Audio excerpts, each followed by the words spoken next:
Welcome to my YouTube channel board exam point में आप सभी का स्वागत है। क्लास 10 का मैथ पर्सनली 7.2 का दूसरा नंबर प्रश्न है। कहा है बिंदुओं 4, -1 और -2, -3 को जोड़ने वाली रेखाखंड को समत्रिभाजित करने वाले बिंदुओं को निर्देशांक ज्ञात कीजिए। ठीक है, यानी कि बिंदु के निर्देशांक ज्ञात करना है। ठीक, तो इसमें क्या कहा है, जोड़ने वाली, यानी कि एक बिंदु हम यहाँ पर ए ले लेते हैं। ठीक है, और ये क्या दिया है हमारा 4, -1 दिया है। ठीक है, और एक बिंदु यहाँ पर हम क्या मान लेते हैं, बी मान लेते हैं। ठीक है, क्या मान लेते हैं, बी मान लेते हैं।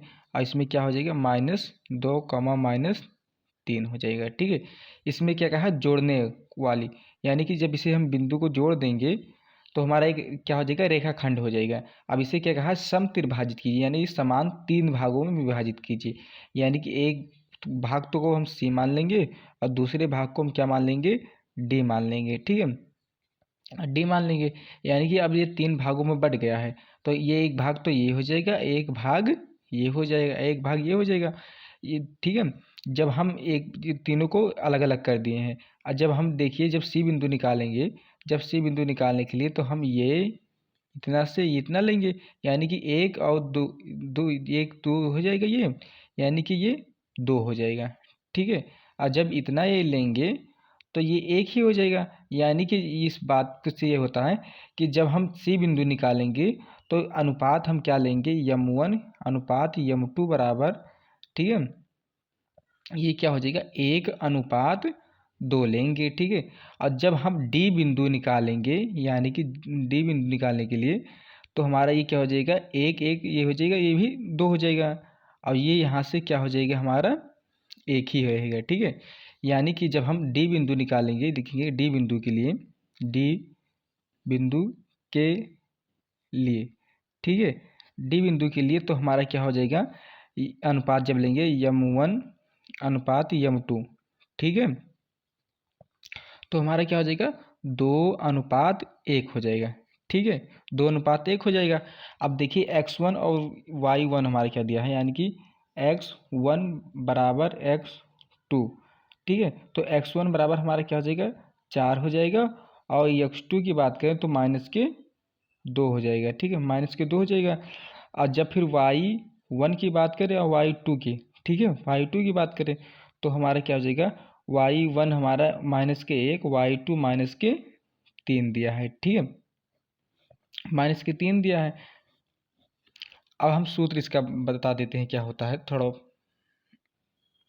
इसका सूत्र ये हो जाएगा, थोड़ा ऊपर करते हैं, ये हो जाएगा यहाँ पर कि जब हम x के बिंदु निकालेंगे तो हमारा क्या हो जाएगा, x2 इंटू हो जाएगा m1 हो जाएगा, प्लस x1 इंटू m2 हो जाएगा। ठीक है, और यहाँ पर क्या हो जाएगा, m1 प्लस m2 हो जाएगा। ठीक है, जब y बिंदु निकालेंगे तो हमारा क्या हो जाएगा, y2 into m1 plus y1 into m2 हो जाएगा, और यहाँ पर क्या हो जाएगा, m1 प्लस m2 हो जाएगा। ठीक है, इसी फार्मूले का हम प्रयोग करेंगे इसमें ज्ञात करने के लिए।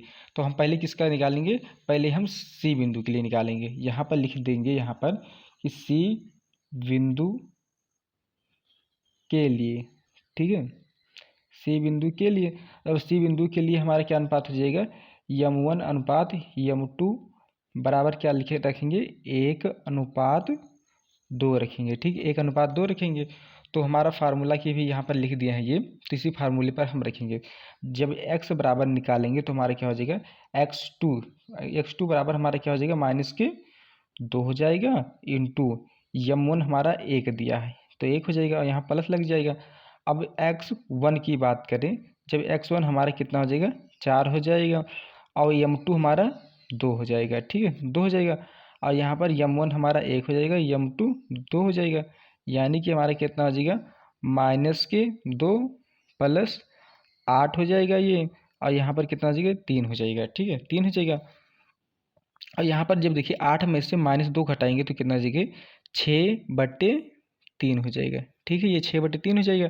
और जब y जब निकालेंगे तो हमारा क्या हो जाएगा, y निकालेंगे तो लिखेंगे y बराबर हमारा क्या हो जाएगा, y2 हमारा क्या दिया है, y2 माइनस के 3 दिया है और इंटू m1 हमारा कितना दिया है 1 दिया है और प्लस y1 हमारा कितना दिया है माइनस के 1 दिया है। ठीक है, माइनस के 1 दिया है और m2 की बात करें जब m2 हमारा कितना दिया है 2 दिया है।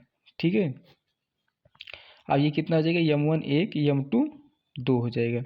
ठीक है, 2 हो जाएगा यानी कि -3 हो जाएगा जब गुणा हो जाएगा और ये कितना हो जाएगा -1 में जब 2 का गुणा करेंगे तो माइनस के 2 हो जाएगा। ठीक है, और ये कितना हो जाएगा हमारा 3 हो जाएगा यानी कि जब माइनस माइनस है तो जोड़ जाएगा और चिन्ह किसका लगेगा माइनस का लग जाएगा यानी कि -5/3 हो जाएगा। ठीक है, -5/3 हो जाएगा y का मान आ गया हमारा।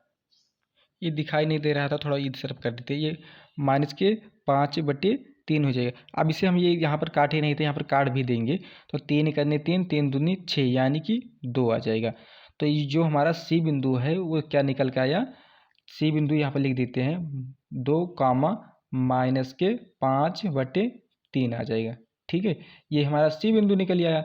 अब डी बिंदु जब निकालेंगे थोड़ा ऊपर कर लेते हैं, यहाँ पे लिख देंगे कि डी बिंदु के लिए। ठीक है, डी बिंदु के लिए अब यहाँ पर अनुपात हमारा क्या हो जाएगा m1 m2 का अनुपात हमारा क्या हो जाएगा डी बिंदु के लिए भी यहाँ पर लिखते हो जाएगा 2:1 हो जाएगा। ठीक है, क्या हो जाएगा 2:1 हो जाएगा, 2:1 हो जाएगा। अब यहाँ पर देखिए क्या हो जाएगा हमारा जब x का निकालेंगे तो x2 बराबर हमारा कितना दिया है -2 दिया है इंटू यानी कि m1 बराबर हमारा कितना दिया है 2 दिया है, अब प्लस लग जाएगा और यहाँ पर कितना हो जाएगा x1 बराबर 4 दिया है और इंटू 1 हो जाएगा। यहाँ पर कितना हो जाएगा 2 + 1 हो जाएगा और यहाँ पर कितना हो जाएगा जब 2 से 2 का गुणा करेंगे तो -4 हो जाएगा और यहाँ पर कितना हो जाएगा 4। ठीक है, और कितना 3 हो जाएगा यानी कि ये जब इसे घटाएंगे तो हमारा कितना हो जाएगा 0/3 हो जाएगा। तो 0/3 नहीं लिखेंगे तो यहाँ पर क्या हो जाएगा 0 ही हो जाएगा। ठीक है, क्या हो जाएगा हमारा 0 हो जाएगा। ठीक है, 0 हो जाएगा ये। अब y का निकालते हैं इसी प्रकार से। ठीक है, अब y का निकालेंगे y के निर्देशांक के लिए तो क्या हो जाएगा y और y2 हमारा कितना दिया है ये -3 दिया है और क्या हो जाएगा हमारा गुणे में m1 2 हो जाएगा प्लस हमारा क्या हो जाएगा अब y1 बराबर -1 दिया है और ये कितना हो जाएगा हमारा 1 हो जाएगा। ठीक है, m2 बराबर 1 हो जाएगा और यहाँ पर क्या लग जाएगा हमारा 2 + 1 हो जाएगा। ठीक है, यानी कि -6 और यहाँ पर क्या हो जाएगा हमारा -1 हो जाएगा। ठीक है, और ये कितना हो जाएगा हमारा 3 हो जाएगा यानी कि -7/3 हो जाएगा। ठीक है, यानी कि डी बिंदु हमारा क्या मिला है 0, -7/3 मिला। तो यहाँ पर हम लिखेंगे कि 0, -7/3 हो जाएगा। ठीक है, ये हमारा डी बिंदु निकल आया और ये हमारा सी बिंदु का निकला। वीडियो अच्छा लगे तो लाइक करें, नए हो चैनल को जरूर सब्सक्राइब करें। Thanks for watching this video.